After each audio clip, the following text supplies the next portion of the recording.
بسم اللہ الرحمن الرحیم الحمد للہ رب العالمین والصلاة والسلام على سید الانبیاء والمرسلین وعلى آلہ واصحابہ اجمعین اما بعد فاعوذ باللہ من الشیطان الرجیم بسم اللہ الرحمن الرحیم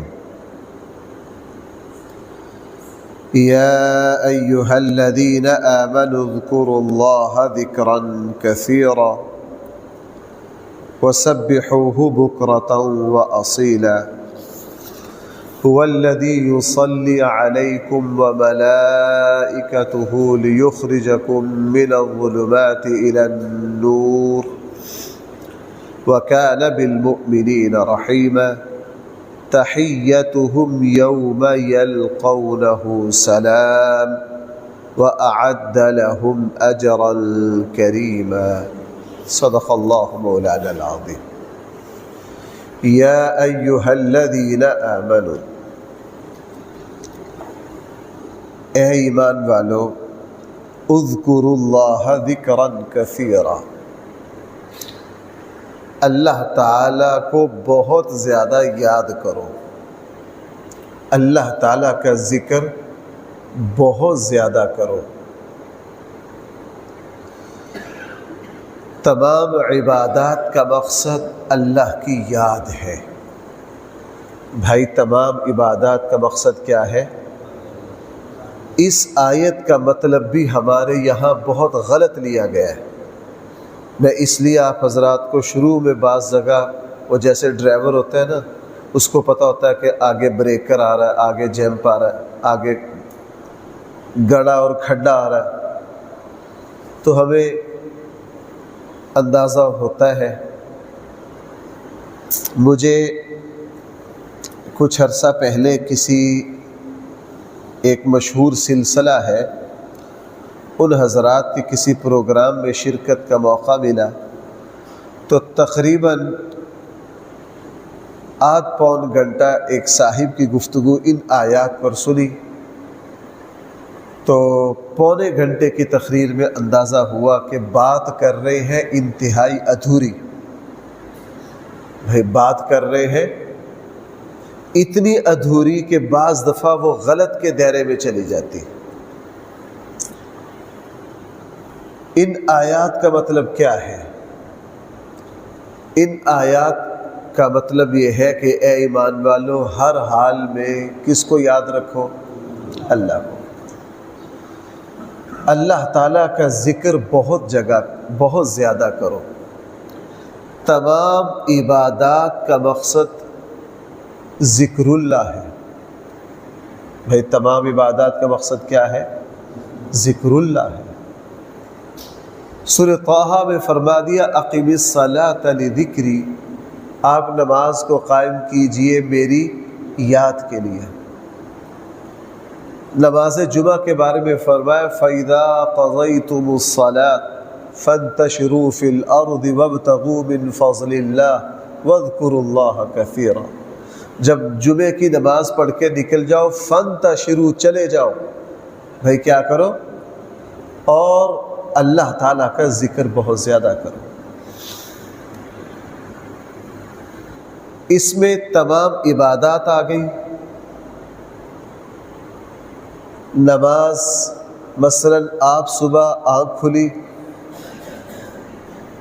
آنکھ کھلتے ہی آپ کی توجہ واش روم اور وضو کی طرف گئی۔ وضو، نماز کی تیاری، اللہ کی یاد ہے۔ آپ نے تہجد پڑھی، اس میں دعائیں مانگی، نماز از اول تا آخر ذکر اللہ۔ اس کے بعد آپ مسجد کے لیے چلے، بھائی یہ سارے قدم کیا ہے؟ ذکر اللہ۔ یہاں آ کے آپ نے سنتیں پڑھی، سنتوں میں اللہ اکبر سے لے کے سلام تک سارا ذکر ہی ذکر ہے۔ کہیں قرآن کی تلاوت ہے، کہیں تسبیح ہے، کہیں تحمید ہے، کہیں تسبیح ہے، التحیات ہے، درود و سلام ہے، دعا ہے۔ اس کے بعد آپ فجر کے 2 فرضوں کے انتظار میں بیٹھ گئے۔ انتظار نماز بھائی خود کیا ہے؟ نماز۔ آپ نے نماز پڑھی، سلام پھیرا، سلام کے بعد آپ نے تسبیحات پڑھی، ذکر اللہ، اس کے بعد آپ قرآن کریم کی تلاوت میں لگ گئے، تو بھائی یہ کیا ہے؟ ذکر اللہ۔ اس کے بعد آپ نے اشراق پڑھا، یہ سارا کیا ہے؟ ذکر اللہ۔ اب صبح سے اٹھ کر لے کر آپ کے 1.5-2 گھنٹے سارے کس میں لگ رہے ہیں؟ ذکر اللہ میں۔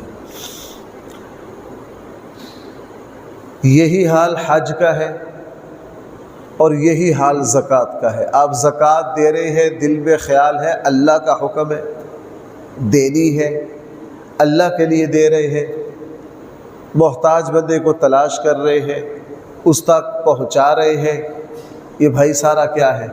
ذکر اللہ۔ یہ بات میں اس لیے عرض کر رہا ہوں، یہ تشریح یاد رکھنا اس لیے ضروری ہے کہ ان صاحب کی پوری تقریر کا زور اس پر تھا کہ جناب تم ہر چیز ادا کر، نماز پڑھتے ہو، روزہ رکھتے ہو، قرآن نے ان سے ہٹ کر ذکر اللہ کا حکم دیا ہے، وہ تم کب کرتے ہو؟ وہ نہیں کرتے۔ بھائی یہ کہنا ٹھیک ہے ان کا؟ بھائی جب نماز آ گئی تو ذکر اللہ نہیں آیا؟ وہ پورا 40 منٹ 45 منٹ اس پر زور لگاتے رہے کہ اللہ تعالیٰ نے تمہیں حکم دیا ہے بہت زیادہ ذکر کرو، تم باقی دین کے کام کرتے ہو لیکن ذکر اللہ کے لیے تمہارے پاس ٹائم نہیں ہے۔ اب ان اللہ کے بندوں کو کیا سمجھائے کہ نماز سے بڑھ کر کوئی ذکر اللہ نہیں ہے، قرآن کی تلاوت سے بڑھ کر کوئی ذکر اللہ نہیں ہے، بلکہ یہاں تک میں یہ سمجھتا ہوں کہ سب سے بڑا ذکر اللہ یہ ہے کہ بندہ کسی گناہ کے دروازے پر کھڑا ہے، اللہ سے ڈر کے اپنے آپ کو روک لیا، یہ سب سے بڑا ذکر اللہ۔ حضرت یوسف علیہ السلام کے بارے میں قرآن کیا کہہ رہا ہے؟ وَرَاوَدَتْهُ الَّتِي هُوَ فِي بَيْتِهَا عَنْ نَفْسِهِ وَغَلَّقَتِ الْأَبْوَابَ وَقَالَتْ هَيْتَ لَكَ۔ آگے کیا فرمایا؟ قَالَ مَعَاذَ اللَّهِ إِنَّهُ رَبِّي أَحْسَنَ۔ یہ حضرت یوسف علیہ السلام کا ذکر اللہ جو ہے یہ بہت اونچے درجے کا ہے، جوانی میں، اور کس ماحول میں کھڑے ہیں؟ دائیں بائیں کا ماحول کتنا پرکشش ہے، اور انسان کو سیدھی راہ سے اتارنے کے لیے ہر طرح کی سہولت میسر ہے۔ فوراً توجہ کس کی طرف گئی؟ اللہ کی طرف۔ فوراً فرمایا قال معاذ اللہ۔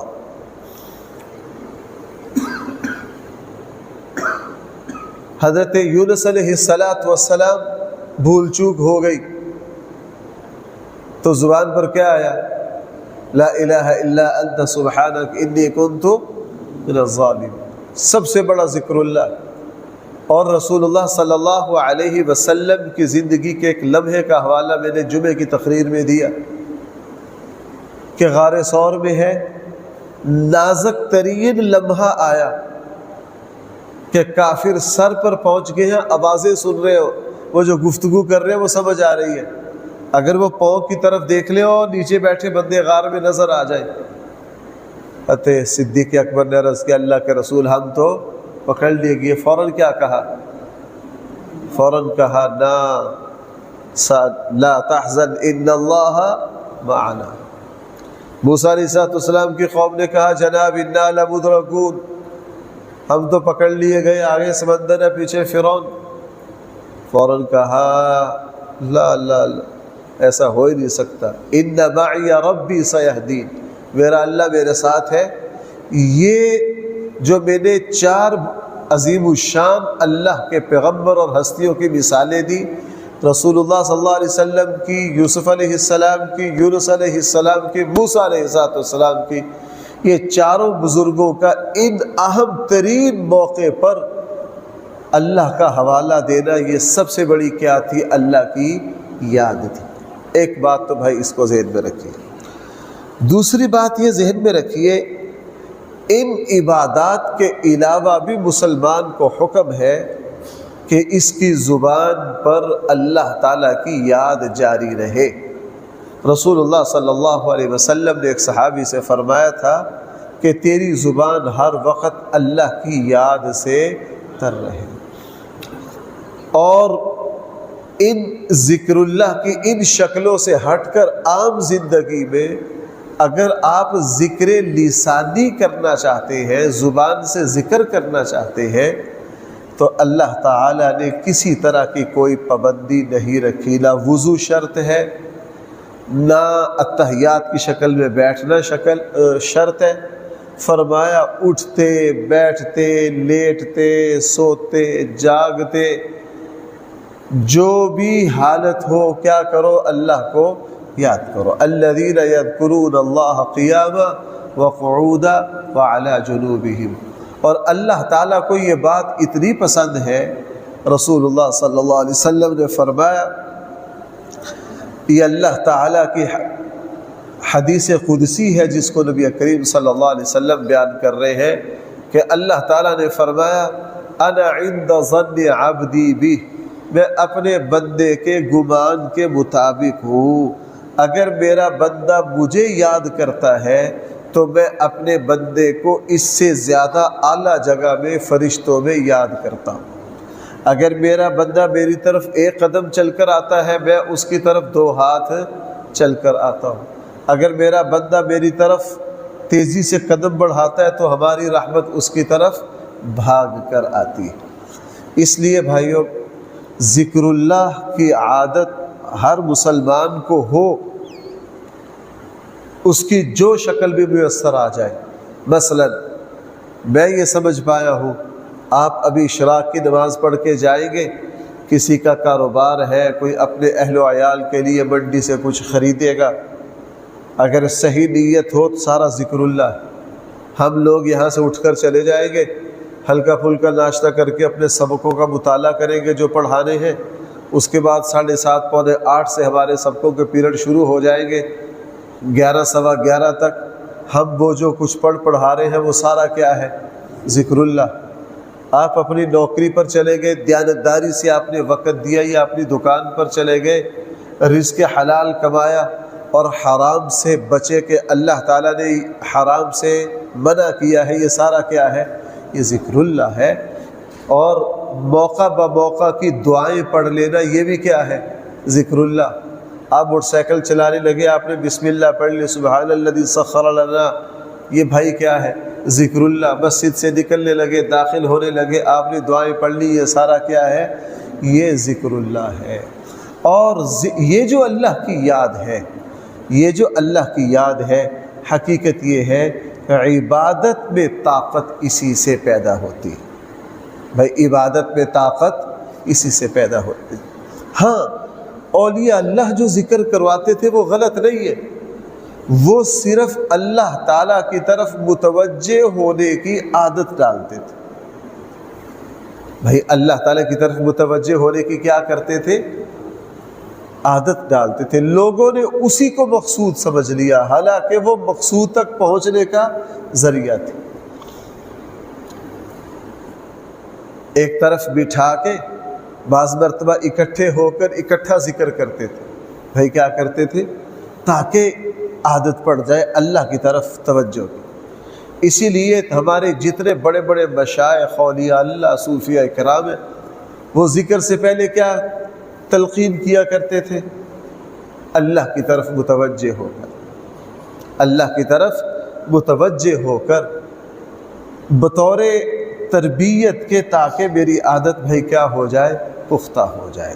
اس لیے فرمایا یا ایھا الذین آمنوا، اے ایمان والو، اذکروا اللہ ذکرا کثیرا، تم اللہ تعالیٰ کو یاد کرو اور بہت زیادہ یاد کرو۔ بھائی یہاں ایک پہلو اور بھی بڑا اہم ہے۔ آپ کو پتہ ہے پیچھے رسول اللہ صلی اللہ علیہ وسلم نے حضرت زینب سے جو نکاح کیا تھا اس کا تذکرہ ہے،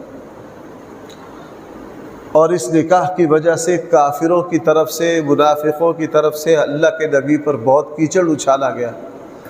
قرآن کریم نے مشکلات میں حکم دیا کہ جس وقت لوگ آپ کے خلاف زبان کھولے ہوئے ہو تو آپ اللہ کو یاد کرو، لوگوں کی باتوں کے جواب دینے کی طرف متوجہ نہ ہو۔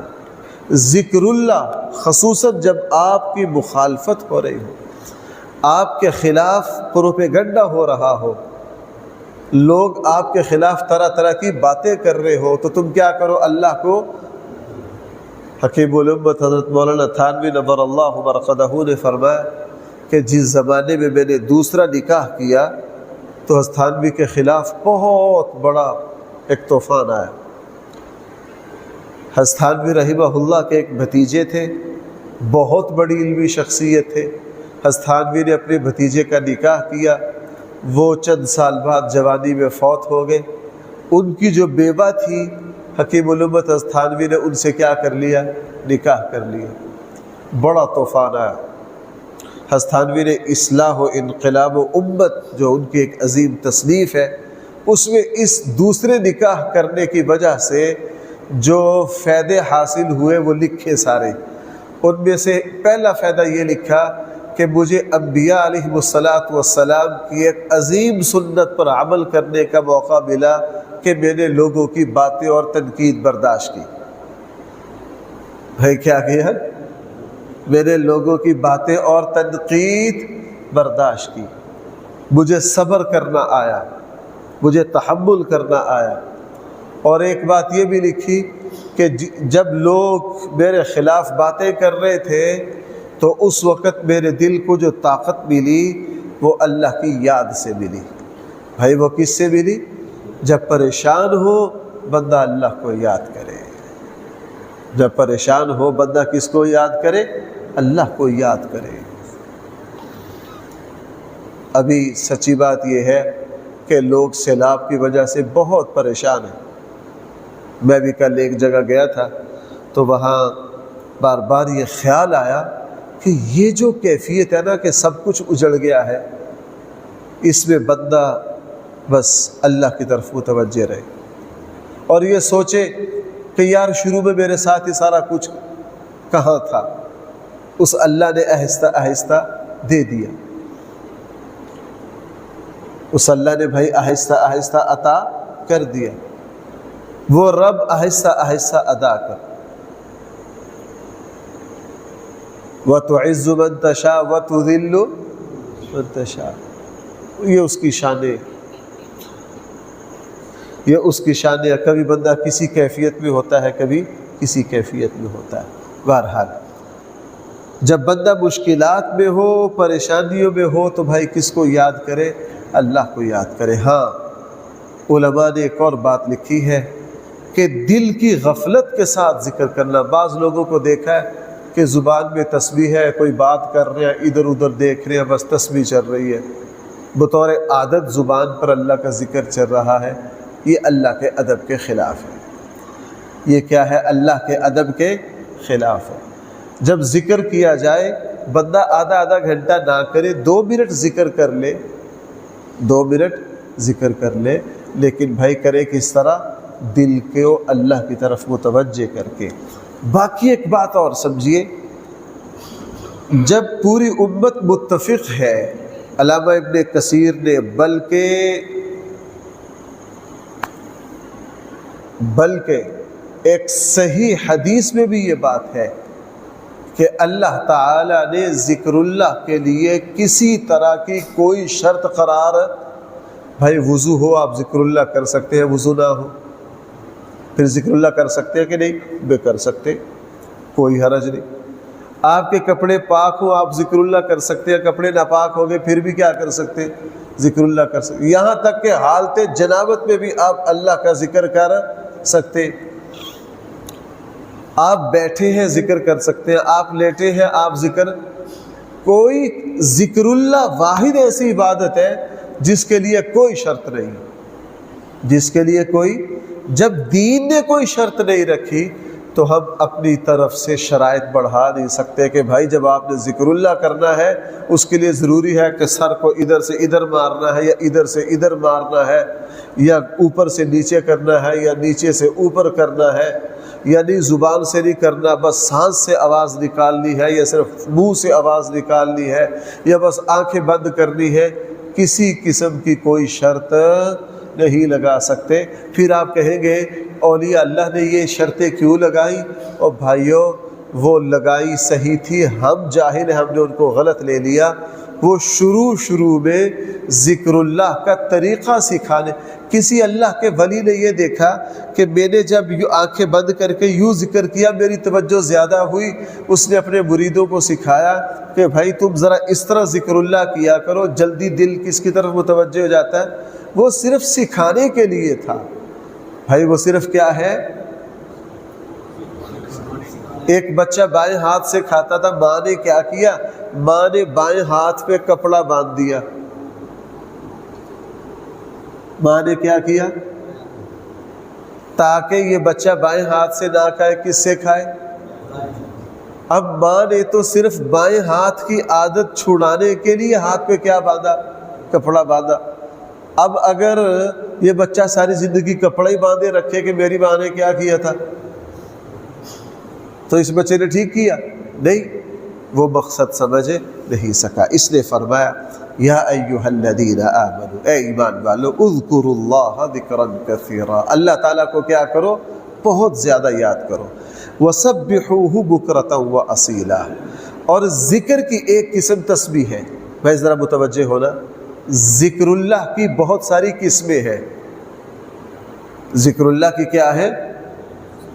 بہت ساری قسمیں ہیں۔ بڑی مرتبہ جی چاہتا ہے کہ ذکر اللہ کی جو قسمیں ہیں جو ہمارے بڑوں نے لکھی ہے ان کی تشریح کی جائے، لیکن وہ بڑی باریک ہے، بہت اعلیٰ ہے اگر بندہ ان پر توجہ رکھے۔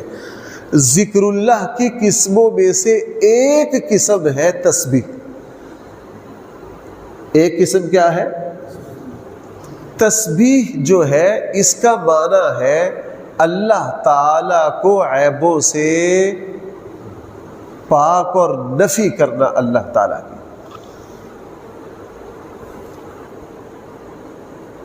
بھائی میری بات سمجھ پا رہے؟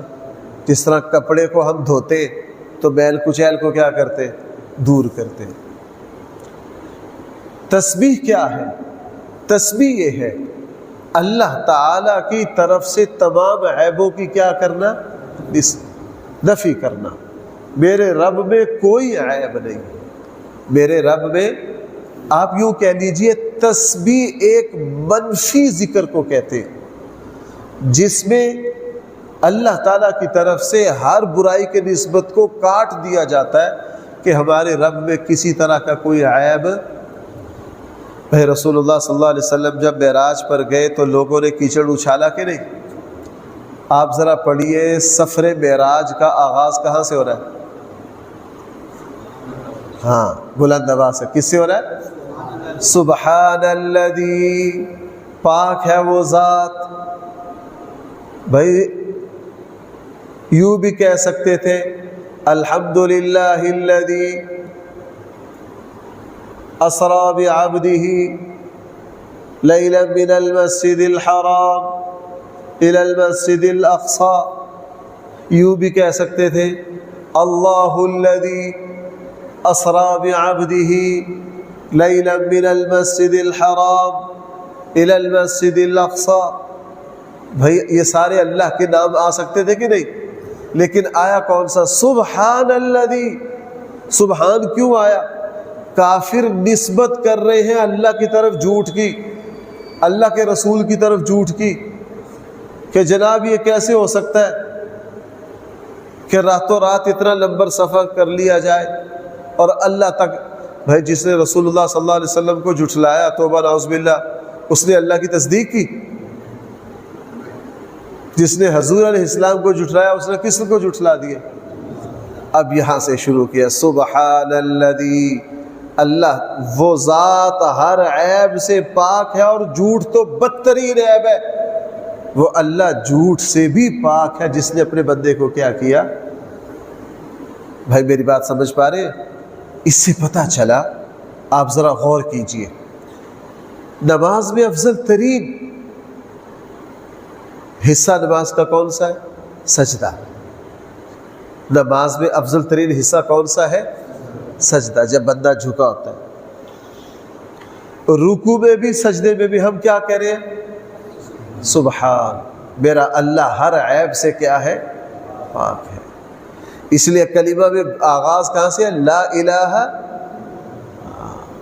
اللہ تعالیٰ اس میں بہت غیور ہے کہ میری طرف غلطی کی، عیب کی نسبت کی جائے. اللہ تعالیٰ کو ہرگز یہ پسند نہیں ہے. اس لیے تسبیحات کی شاہ ولی اللہ نے 8 قسمیں لکھی ہے. ذکر اللہ کی زبان سے تسبیحات نکل گیا. ذکر اللہ کی شاہ ولی اللہ رحمہ اللہ نے کتنی قسمیں لکھی ہے؟ 8 قسمیں لکھی ہے. بھائی کتنی قسمیں ہیں؟ 8. اس میں تسبیح ہے، اس میں تمحید ہے، اس میں تمجید ہے. اور وہ بہت اعلیٰ ہے. ایک مسلمان کو باشعور کو پتہ ہونا چاہیے کہ میں یہ جو میرا ذکر ہے اس کا منشا کیا ہے، اس کا مقصد کیا ہے. بہرحال فرمایا وَسَبِّحُوا، اور اللہ تعالیٰ کی کیا کیجئے؟ تسبیح بیان کیجئے. بُكْرَةً وَأَصِيلًا، صبح کو بھی اور شام کو بھی. یہ سلسلہ کلام چل رہا ہے. انشاءاللہ اللہ نے توفیق دی تو اسی آیت سے کل دوبارہ چلے گا. الحمدللہ رب العالمین والصلاة والسلام على سید الانبیاء والمرسلین وعلى آلہ واصحابہ اجمعین. ربنا آتنا في الدنيا حسنة وفي الآخرة حسنة وقنا عذاب النار. صلی اللہ تعالی علی خیر خلقہ سیدنا مولانا محمد وآلہ واصحابہ اجمعین برحمتک یا ارحم.